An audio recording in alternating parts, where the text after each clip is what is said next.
இப்போது எல்லா தேர்வுகளுமே ஒரு முழுவாண்டு தேர்வுக்கு தயாராவதைப் போல பிள்ளைகள் மிகவும் அழுத்தமாக ஆழமாக அந்த பாடங்களை படிக்க வேண்டிய ஒரு சூழ்நிலைக்கு தள்ளப்படுகிறார்கள்.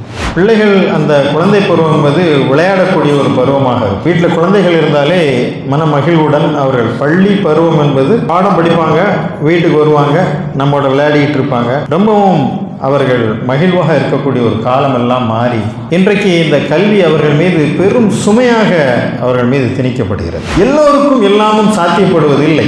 எல்லோருமே 100க்கு 100 கல்வி கற்று மிகச்சிறந்தவர்களாக மாறிவிட்டார்கள் என்று சொன்னால் அப்படியான ஒரு இயல்பு நிலை இருக்காது. எல்லாருமே நல்லா படித்து எல்லாருமே டாக்டர் ஆகிட்டோம்னா என்ன இந்த உலகத்தினுடைய அர்த்தம் தான் என்ன? எனவே கல்வியிலே ஏற்ற இறக்கங்கள் இருக்கத்தான் செய்யும். தேர்வு முடிவுகள் வரக்கூடிய அன்றைக்கு மருத்துவர்களுக்கு ஸ்பெஷல் டியூட்டி, எமர்ஜென்சி அலர்ட்டாக இருக்கணும். இதனால் என்று சொன்னால் தேர்வு முடிவுகள் வரக்கூடிய அன்றைக்கு குறைந்தது 10-15 பிள்ளைகளாவது தற்கொலைக்கு முயற்சி செய்கிறார்கள். அல்லாஹ்வுடைய தூதரும் மிக முக்கியமாக வழங்கக்கூடிய ஒரு வழிகாட்டுதலை நாம் மறந்து விடுகிறோம். இஸ்லாம் என்பது வெறும் மதம் அல்ல, ஒரு வாழ்க்கை நெறி. எந்த வீட்டிலே குழந்தைகள் பெற்றோர்களை நண்பர்களாக கொள்கிறார்களோ அந்த இல்லங்கள் எல்லாம் அமைதியின் பூங்காவாக இருக்கிறது. உங்களுடைய கனவுகளையும் ஆசைகளையும் அவர்கள் மீது திணிக்காதீர்கள். நீ டாக்டரா தான் ஆகணும், நான் ரொம்ப கஷ்டப்படுத்தி வச்சிருக்கேன். உங்களுடைய கனவுகளை நீங்கள் அவர்கள் மீது திணிக்காதீர்கள், உங்களுடைய ஆசைகளை அவர்கள் மீது திணிக்காதீர்கள். உனக்கு என்ன வரும் அதை படி. பெருமானார் நபிகள் நாயகம் ஸல்லல்லாஹு அலைஹி வஸல்லம் வாழ்க்கை நூல்கள் எத்தனை உங்கள் வீட்டில் இருக்கு.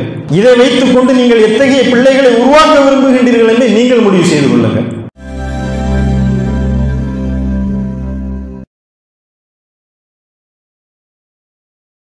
எல்லா நிலையிலும் எல்லா புகழும் ஏக இறைவனாகிய அல்லாஹ் ஒருவனுக்கே உரித்தாகட்டுமாக. இன்றைய நாளிலே நம்முடைய குழந்தைகள் அரையாண்டு தேர்வுக்காக தயாராகி கொண்டிருக்கக்கூடிய ஒரு நாள்.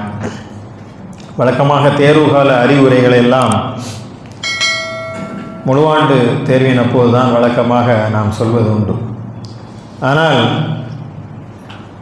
இப்போது எல்லா தேர்வுகளுமே ஒரு முழுவாண்டு தேர்வுக்கு தயாராவதைப் போல பிள்ளைகள் மிகவும் அழுத்தமாக ஆழமாக அந்த பாடங்களை படிக்க வேண்டிய ஒரு சூழ்நிலைக்கு தள்ளப்படுகிறார்கள்.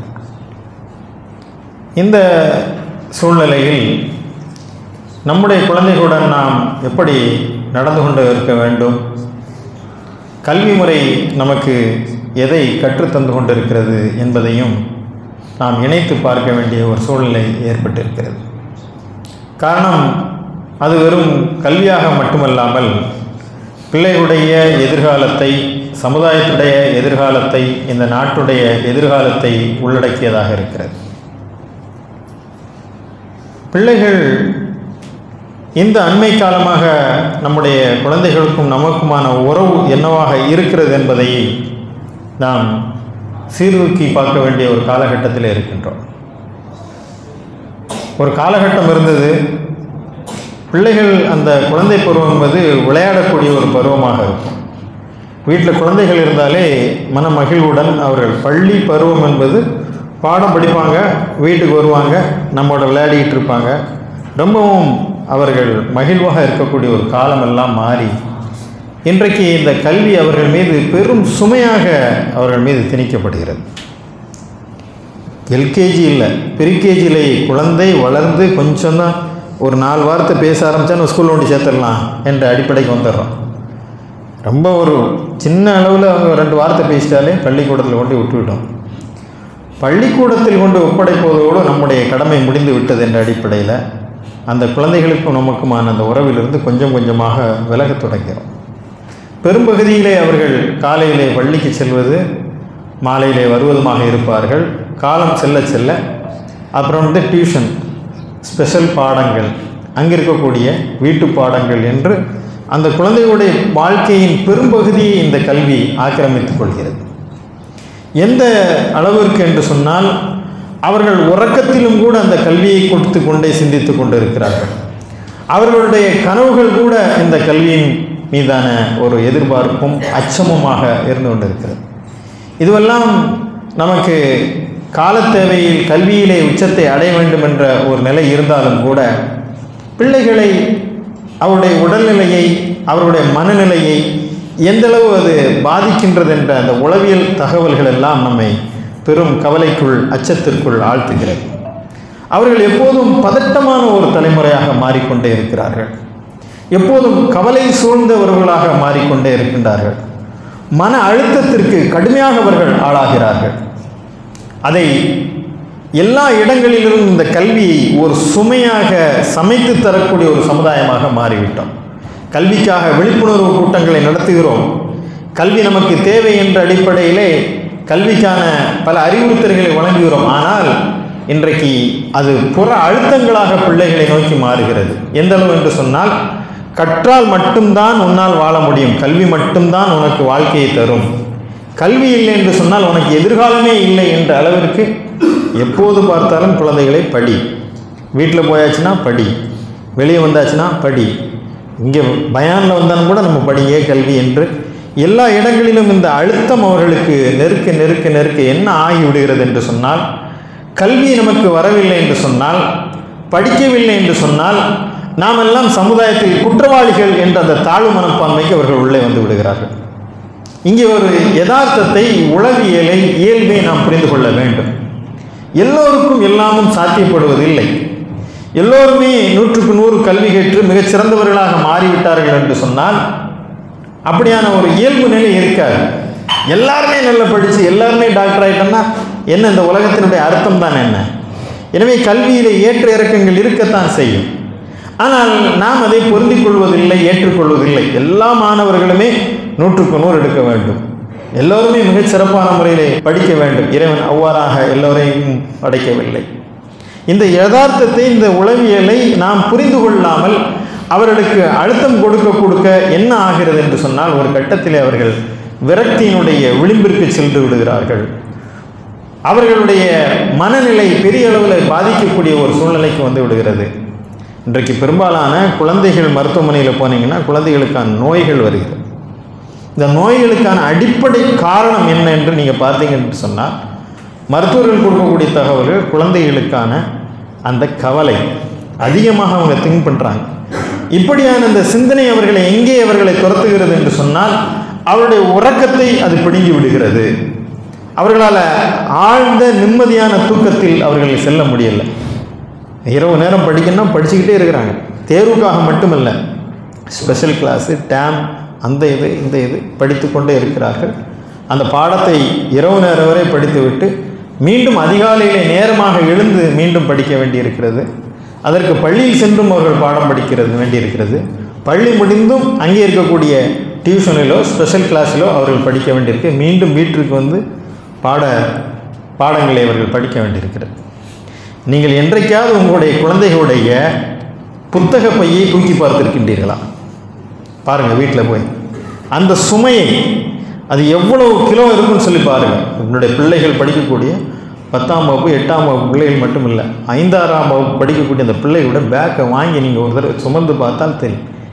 அவ்வளோ பாடங்கள், அவ்வளோ அழுத்தங்கள். இன்றைக்கு கல்வி நிலை மனப்பாட கல்வியை உருவாக்கக்கூடிய ஒரு சமுதாயத்தில் இன்றைக்கு மாறிவிடுகிறோம். இது அவர்களுடைய மன அமைதியை, உறக்கத்தை, அவர்களுடைய இயல்பு வாழ்க்கையை சிதைத்து விடுகிறது. இரண்டாவது, அவருடைய உணவு பழக்க வழக்கத்தையே மாற்றி விடுகிறது. அவர்களால் நிம்மதியாக அவர்கள் விரும்பியதை உட்கொள்ளக்கூடிய அளவிற்கு கூட அந்த தேர்வு வந்ததுன்னா மட்டும் நான் சொல்லவில்லை, பொதுவாகவே குழந்தைகளுக்கான அந்த உணவு முறைகளிலும் இன்றைக்கு தாக்கத்தை, பெரும் மாற்றத்தை ஏற்படுத்தி விடுகிறது. அடுத்து இந்த தாக்கம் எந்த வரைக்கும் வந்து விடுகிறது என்று சொன்னால், அவர்கள் ஒரு வகையான மன நோய்க்கு ஆளாகி விடுகிறார்கள், மன உளைச்சலுக்கு ஆளாகி விடுகிறார்கள். இறுதியில் அது எங்கே தள்ளுகிறது என்று சொன்னால், அவர்களை தற்கொலையை நோக்கி அது தள்ளுகிறது. இன்றைக்கு அதிகமான மாணவர்கள் தற்கொலை செய்யக்கூடிய ஒரு சூழ்நிலையை நாம் பார்க்கிறோம். தேர்வு முடிவு வரக்கூடிய அன்னைக்கு ஒரு அதிர்ச்சியான ஒரு செய்தி தான். எப்படி மழை வரும்போதோ புயல் வரும்போது தீயணைப்பு வண்டிகளை எல்லாம் பாதுகாப்பாக வச்சுருப்பாங்க அங்கங்கே. எதற்காக இந்த தீயணைப்பு வண்டிகளெல்லாம் பாதுகாப்பாக வைத்திருக்கிறார் என்று சொன்னால், எப்போ வேண்டுமானாலும் வெள்ளம் வந்துவிடும், உடனடியாக போய் நாம் காப்பாற்ற வேண்டும் என்று எமர்ஜென்சியாக எப்படி தயார் நிலையிலே மருத்துவமனைகளும் தீயணைப்பு வண்டிகளும் தயார் நிலையில் வைக்கப்படுமோ அதே போல் தேர்வு முடிவுகள் வரக்கூடிய அன்றைக்கு மருத்துவர்களுக்கு ஸ்பெஷல் டியூட்டி, எமர்ஜென்சி அலர்ட்டாக இருக்கணும். இதனால் என்று சொன்னால், தேர்வு முடிவுகள் வரக்கூடிய அன்றைக்கு குறைந்தது 10-15 பிள்ளைகளாவது தற்கொலைக்கு முயற்சி செய்கிறார்கள். அப்புறம் அள்ளி போட்டு நேரடியாக ஆம்புலன்ஸில் கொண்டு வந்து எமர்ஜென்சியில் சேர்த்து விட வேண்டும் என்பதற்காக ஒரு வாய்மொழி உத்தரவு அங்கே கொடுக்கப்படுகிறது. நீங்கள் இன்றைக்கி எக்ஸாம் ரிசல்ட் நாளைக்கு ஹாஸ்பிட்டலில் ரெடியாக இருங்க, எப்படியாவது ஒரு 4-5 கேஸ் வரும் என்று சொல்லி. இந்த தீர்ப்பு அண்மையிலே ஒரு முக்கியமான ஒரு தீர்ப்பு இன்றைக்கு வந்திருக்கிறது உச்சநீதிமன்றத்தில். என்ன தீர்ப்பு என்று சொன்னால், ராஜஸ்தானில் இருக்கக்கூடிய கோட்டா என்ற பகுதி இருக்குது. அந்த கோட்டா என்ற பகுதியில் கோச்சிங் சென்டர் இருக்குது. இன்ஜினியரிங், மருத்துவத்திற்கான பள்ளி பயிற்சி படிப்புகள் வந்து இருக்குது. அங்கே பயிற்சி நீட் எக்ஸாம் கோச்சிங் சென்டர் இன்றைக்கு பெருமளவிலே இன்றைக்கு உருவாகி வருகிறது. இந்த கோச்சிங் சென்டரிலே பிள்ளைகளை சேர்த்து எப்படியாவது அவர்களை மருத்துவராக்கிவிட வேண்டும் என்ற கனவுல பெற்றோர்கள் எல்லாம் அவர்களை அங்கே கொண்டு விடுகிறார்கள். அந்த குழந்தைக்கு பெரும் சவால் வருகிறது. என்ன சவால் வருகிறது என்று சொன்னால், நம்மை எப்படியாவது மருத்துவராக்க வேண்டும் என்ற அந்த கனவிலே தாய் தந்தையர்கள் நம்மை இங்கே அனுப்பி வைத்திருக்கிறார்கள். பெரிய அளவில் அவர்கள் சிரமப்பட்டு இருக்கிறார்கள். கடன் வாங்கி அவர்கள் பெரும் பொருளாதாரத்தை அவர்கள் மிகப்பெரிய அளவிலே சிரமப்பட்டு சேர்த்திருக்கிறார்கள். எனவே நாம் எப்படியாவது அதில் வெற்றி பெற வேண்டும் என்ற ஒரு சூழ்நிலையில் அவர்கள் அங்கே சேருகிறார்கள். ஆனால் நான் சொன்ன இந்த காரணங்கள் எல்லாம் அவர்களை எந்த அளவுக்கு தள்ளுகிறது என்று சொன்னால், ஒரு ஆண்டிலே ராஜஸ்தானில் உள்ள கோட்டா என்ற அந்த பயிற்சி மையத்தில் 24 மாணவர்கள் தற்கொலை செய்து கொண்டார்கள். அவர்கள் சக மாணவர்களை சக போட்டியாளர்களாக பார்க்க தொடங்கிவிட்டார்கள். மாணவர்களை நண்பர்களாக பார்க்கவில்லை, போட்டியாளர்களாக பார்க்கக்கூடிய ஒரு நிலைக்கு அவர்கள் தள்ளப்படுகிறார்கள். 24 பேர் தற்கொலை செய்து கொண்ட பிறகு ஒரு பொதுநல வழக்கை அங்குள்ள உச்சநீதிமன்றத்திலே அவர்கள் தாக்கல் செய்கின்றார்கள். என்ன என்று சொன்னால், கோச்சிங் சென்டர்கள், இங்குள்ள கோச்சிங் சென்டர்கள் பிள்ளைகளுடைய தற்கொலைகளுக்கு பொறுப்பேற்க வேண்டும், அவர்கள்தான் இந்த அழுத்தத்தை கொடுக்கிறார்கள் என்ற ஒரு மனுவை அங்கே தாக்கல் செய்யும்போது நீதிமன்றம் ஒரு தீர்ப்பை வழங்கியிருக்கிறது. என்ன தீர்ப்பு வழங்கியிருக்கிறது என்று சொன்னால், இதற்கு கோச்சிங் சென்டர் எல்லாம் பொறுப்பேற்க முடியாது. இதற்கு பொறுப்பேற்கக்கூடியவர்கள் யார் என்று சொன்னால் பெற்றோர்கள் தான். பெற்றோர்கள் தான் குழந்தைகளுக்கு இத்தகைய அழுத்தத்தை கொடுக்கின்றீர்கள். அவர்களை கல்வி கல்வி என்ற மிகப்பெரிய ஒரு நெருக்கடியை கொடுக்கும்போது குழந்தைகள் இத்தகைய மன உளைச்சலுக்கு ஆளாகிறார்கள். அவர்கள் மீது சுமத்தக்கூடிய இந்த சுமை அவர்களை தற்கொலை வரைக்கும் அவர்களை தள்ளிவிடுகிறது என்ற ஒரு எச்சரிக்கையை இன்றைக்கு நீதிமன்றம் அறிவுறுத்தியிருக்கிறது. இந்த சூழ்நிலையில் தான் நாம் இதை மிக கவனமாக உள்ளெடுக்க வேண்டியிருக்கிறது. அன்புக்குரிய சகோதரர்களே, நம் வீட்டில் உள்ள அந்த பிள்ளைகளுடன் நீங்கள் உரையாடி பாருங்கள். அவர்களுடன் நாம் உரையாடலை குறைத்து விட்டோம். அவர்களுடன் யாருமே பேசுறதில்லை. அதற்கு மிகப்பெரிய தடையாக இன்றைக்கு வந்துவிட்டது இந்த அலைபேசி. அவர்களுக்கு கிடைக்கக்கூடிய இந்த கொஞ்ச ஓய்வு நேரமும் கொஞ்ச நேரத்தையும் கூட அவர்களுடைய அந்த கொஞ்சம் ரிலாக்ஸ் செய்யலாம் என்பதை கூட எது விழுங்கிக் கொள்கிறது என்று சொன்னால், இந்த செல்போன்கள், அலைபேசிகள் அதை அவர்களை விழுங்கிக் கொள்கிறது. அதில் இருந்து அவர்கள் மிக வேகமாக அந்த பிடியிலே உள்ளே சிக்கிக்கொள்கிறார்கள். இது ஒரு புறம் நமக்கு கவலை தரக்கூடிய செய்தி என்று சொன்னால், இன்னொரு புறம் அங்கே ஏற்படக்கூடிய நெருக்கடிகள் என்று சொன்னால், இன்றைக்கு மாணவர் உலகத்தில் சந்திக்கக்கூடிய மிகப்பெரிய நெருக்கடி என்னவென்று சொன்னால், பிள்ளைகள் எல்லாம் குறிப்பாக மாணவர்கள் போதைக்கு அடிமையாகிறார்கள். போதைக்கு அடிமையாகிறார். இது ஏதோ கல்லூரி படிக்கக்கூடிய மாணவர்கள் மட்டுமல்ல.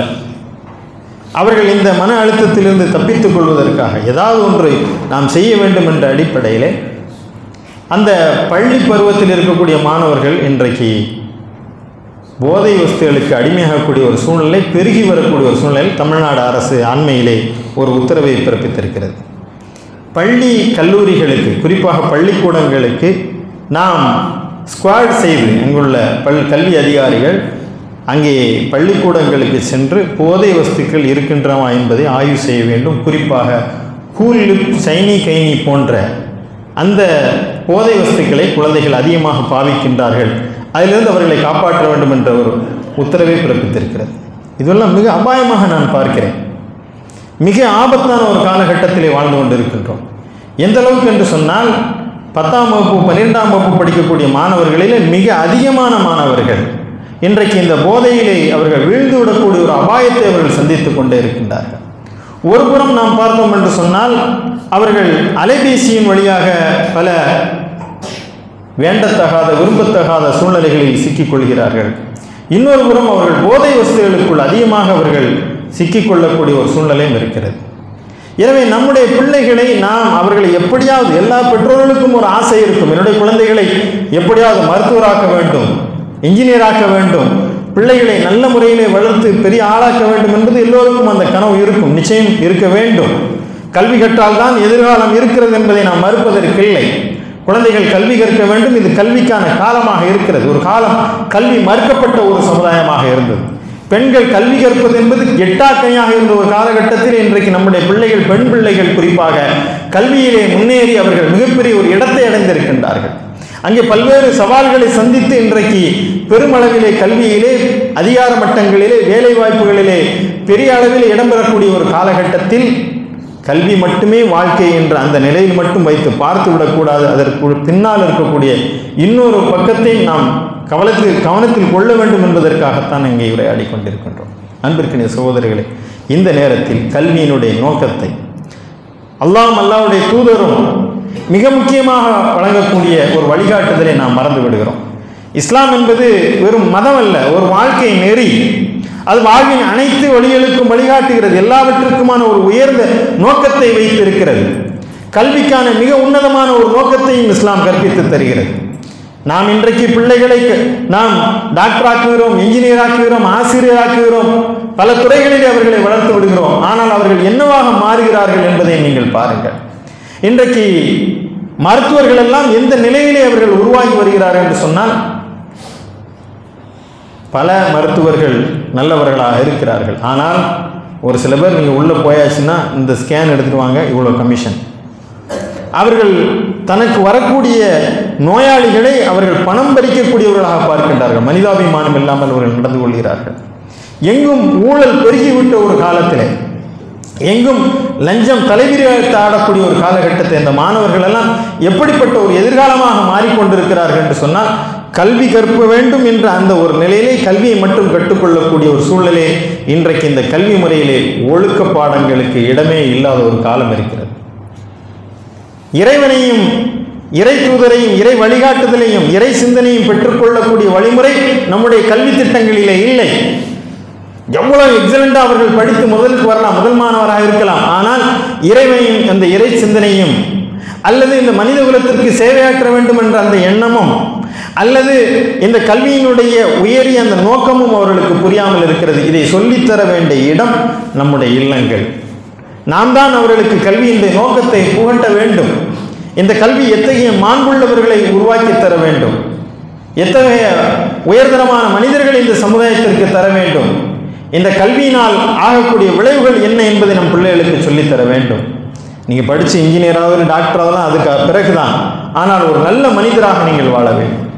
எல்லா காலகட்டத்திலும் நேர்மையானவராக வாழ வேண்டும். எந்த காலத்திலும் நாம் யாரிடமும் லஞ்சம் வாங்கவோ, ஊழல் செய்யவோ, அடுத்தவரை துன்புறுத்தி பணம் பறிக்கக்கூடிய இடத்திற்கு வரக்கூடாது என்ற அந்த போதனைகளையும் நம்முடைய இல்லத்திலிருந்து, நம்முடைய கல்வி நிலையங்களிலிருந்து எடுத்து சொல்லக்கூடியவர்களாக மாற வேண்டும். இந்த கல்வி எப்படிப்பட்டவர்களை உருவாக்க வேண்டும் என்பதை அண்ணல் பெருமானார் நபிகள் நாயகம் ஸல்லல்லாஹு அலைஹி வஸல்லம் அவர்கள் சொல்கின்றார்கள். பயனில்லாத கல்வியிலிருந்து இறைவா என்னை பாதுகாத்து விடுவாயாக என்பதை ஒரு பிரார்த்தனை செய்கிறார். மிக முக்கியமான ஒரு பிரார்த்தனை. பயனளிக்காத கல்வி என்று சொன்னால், பயன் என்பது எப்படி பயன் தர வேண்டும் என்று சொன்னால், வெறும் பணம் மட்டுமல்ல, அவர்கள் சம்பாதித்து போடுவதற்காக மட்டுமல்ல. ஒரு கல்வியாளர் இருக்கிறார் என்று சொன்னால், அந்த கல்வியாளர் இருக்கக்கூடிய அந்த பகுதியிலே ஒழுக்க மாண்புள்ள ஒரு சமுதாயத்தை உருவாக்குவதற்காக அவருடைய கல்வியும் அறிவும் பயன் தரக்கூடிய ஒரு சூழ்நிலையில் இருக்க வேண்டும். எனவே பயனுள்ள அறம் சார்ந்த, ஒழுக்கம் சார்ந்த கல்வியை அவர்களுக்கு இந்த கல்வி கற்றுத்தரக்கூடிய ஒரு உன்னதத்தை நாம் உணர்த்த வேண்டும். கல்வியை மார்க்க கல்வி, உலக கல்வி என்று இஸ்லாம் இரண்டாக பிரிக்கவில்லை. எப்படி பிரிக்கிறது என்று சொன்னால், பயனுள்ள கல்வி, பயனில்லாத கல்வி என்றுதான் பிரிக்கிறது. எனவே நாம் எத்தகைய கல்வியாளர்களை உருவாக்குகிறோம் என்பதை விட எத்தகைய நல்ல மனிதர்களை உருவாக்குகிறோம் என்பதை மிக முக்கியமாக நம் கவனத்தில் கொள்ள வேண்டியிருக்கிறது. எப்படிப்பட்ட ஒரு சமுதாயத்தை நாம் உருவாக்கப் போகிறோம் என்ற அந்த ஒரு சூழ்நிலையும் இருக்கிறது. அன்பிற்கினிய சகோதரர்களே, நம்முடைய குழந்தைகள் நம்மை விட்டு அந்நியப்பட்டு கொண்டே இருக்கிறார்கள். அவர்களுடன் நாம் உரையாடுவதை இந்த வீடுகளில் பார்த்தீங்க என்று சொன்னால், தந்தைக்கும் மகனுக்குமான, பெற்றோர்களுக்கும் பிள்ளைகளுக்குமான அந்த உறவு என்பது கொஞ்சமாக விலகி கொண்டே இருக்கிறது. யாரும் யாருடன் பேசுவதில்லை. அதனால் அவர்கள் என்ன செய்கின்றார்கள், எங்கே பேசுகிறார்கள் என்று சொன்னால் நம்ம அருகில் இருக்கிறார்கள், ஆனால் அவர்கள் எங்கோ இருப்பவருடன் சாட் பண்ணி பேசிக்கிட்டு இருக்காங்க. இந்த அலைபேசி வந்தது, நம்முடைய உறவிலிருந்து அவர்கள் நம்மை துண்டித்து கொண்டு வேறு எங்கோ அவர்கள் உரையாடக்கூடியவர்களாக மாறிவிடுகிறார்கள். அதனால் அவருடைய எதிர்காலமே கேள்விக்குரியதாக, தவறான பாதையை தேர்ந்தெடுக்கக்கூடிய ஒரு சூழ்நிலை இன்றைக்கு வந்து விடுகிறது. எனவே அவர்களுடன் குழந்தைகளை தயவு செய்து நீங்கள் வீட்டுக்கு போயாச்சுன்னா கொஞ்சம் பிள்ளைகளோட ஒரு நேரத்தை ஒதுக்குங்க. குவாலிட்டியான டைம் கொடுங்க, குவான்டிட்டியான டைம் தேவையில்லை. ஒரு அரை மணி நேரம் குழந்தைகளுக்காக நீங்கள் கட்டாயம் ஒதுக்கித்தான் ஆகும்.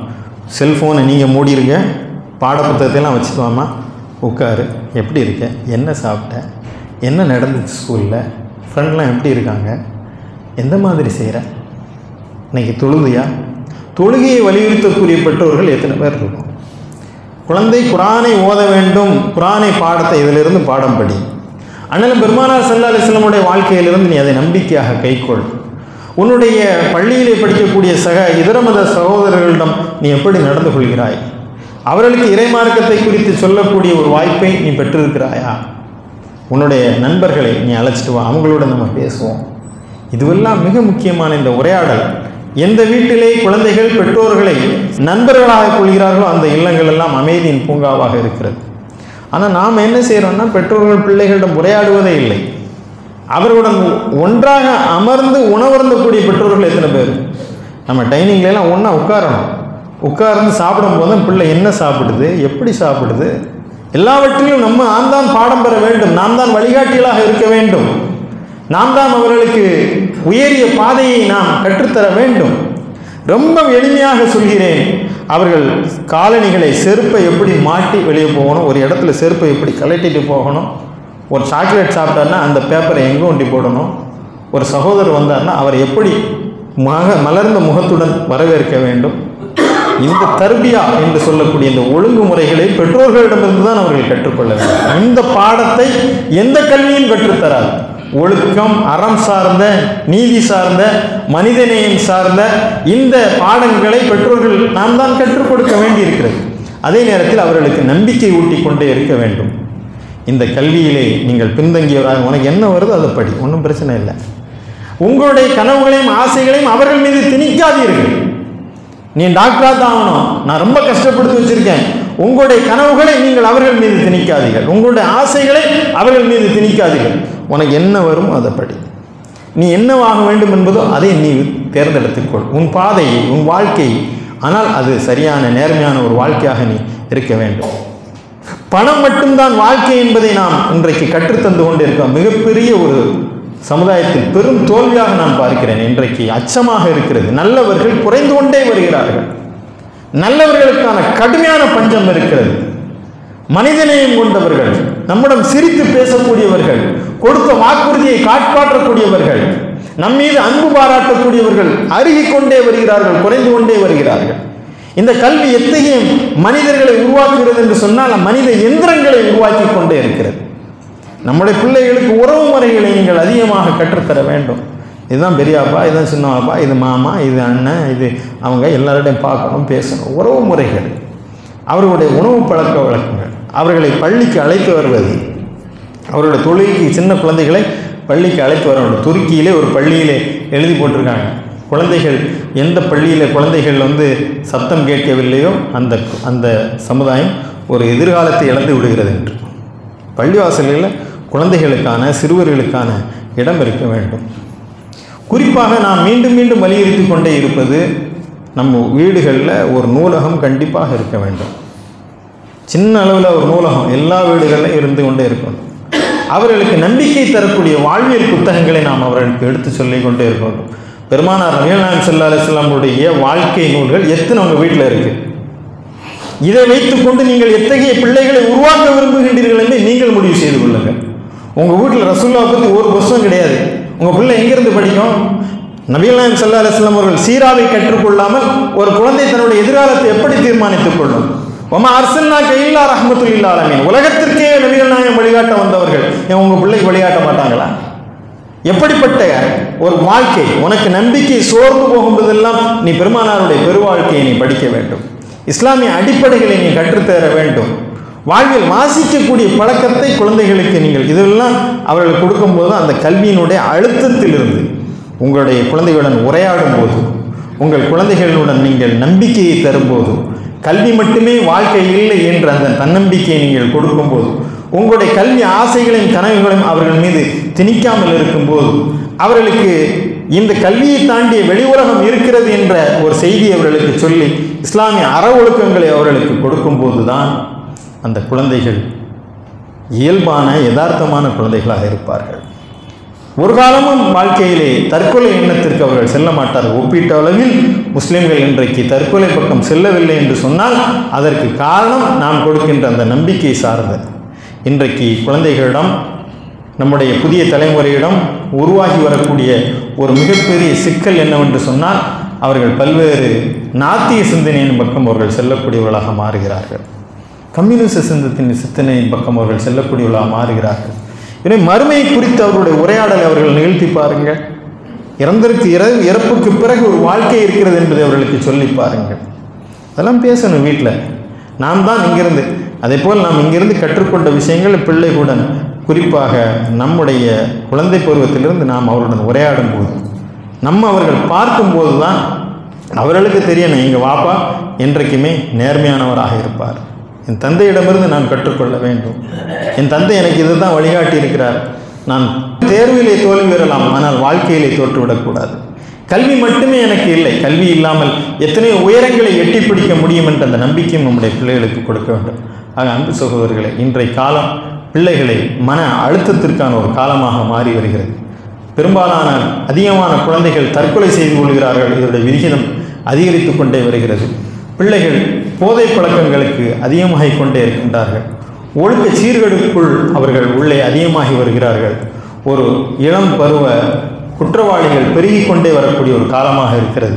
அத்தகைய தீய குழந்தைகள் நம்முடைய இல்லத்திலிருந்து உருவாகக்கூடாது என்று சொன்னால் கல்வியை அவர்களுக்கு சுமையாக மாற்றிவிடக்கூடாது. அவர்களுக்கு மிகச்சிறந்த பயனுள்ள ஒரு கல்வியை நாம் வழங்க வேண்டும். எனவே இதை நீங்கள் உங்களுடைய சிந்தனையிலே கொஞ்சம் அதிகமாக ஆழமாக இந்த விஷயத்தை நீங்கள் எடுத்து சென்று குழந்தையுடன் அதிகமாக உரையாடுங்கள், அவர்களுக்கு நம்பிக்கை ஊட்டுங்கள், மார்க்க வழிகாட்டுதலை வழங்குங்கள், அவர்களுக்கு உங்களுக்காக பிரார்த்திக்கக்கூடிய ஒரு நல்ல பிள்ளைகளாக நீங்கள் உருவாக்கி விடுங்கள். நீங்கள் சேர்த்து வைக்கக்கூடிய சொத்துகளிலே மிகச்சிறந்த சொத்து என்ன தெரியுமா? உங்கள் குழந்தைகளை ரப்பிர் ஹம்ஹுமா கமா ரப்பயானி சகீரா, இறைவா என் பெற்றோர்களுக்காக அவர்களுக்கு நீ கருணையை வழங்குவாய் என்று பிரார்த்திக்கக்கூடிய ஒரு பிள்ளையை நீங்கள் உருவாக்குங்கள். அப்படி உருவாக்கிட்டு நீங்கள் மரணித்தால் தான் உங்கள் குழந்தை கேட்கக்கூடிய அந்த துவா இறப்பிற்கு பிறகும் உங்களுக்கு வரும். அந்த குழந்தைக்கு நீங்கள் இந்த துவாவை கற்றுத்தரவில்லை என்று சொன்னால், இந்த சிந்தனையை கற்றுத்தரக்கூடியவில்லை என்று சொன்னால், இந்த உலகத்தில் இருந்து நீங்கள் மரணித்த பிறகு உங்களுக்காக பிரார்த்திக்கக்கூடியவர்கள் ஒருவர் கூட இல்லாமல் ஆகிவிடுவார்கள். எனவே உங்களுடைய குழந்தைகளை உங்களுக்கான சோனத்தின் துருப்புச் சீட்டுகளாக மாற்றிக்கொள்வதற்காக அவர்களுடன் நம்முடைய நெருக்கத்தை ஏற்படுத்திக் கொள்வோம்.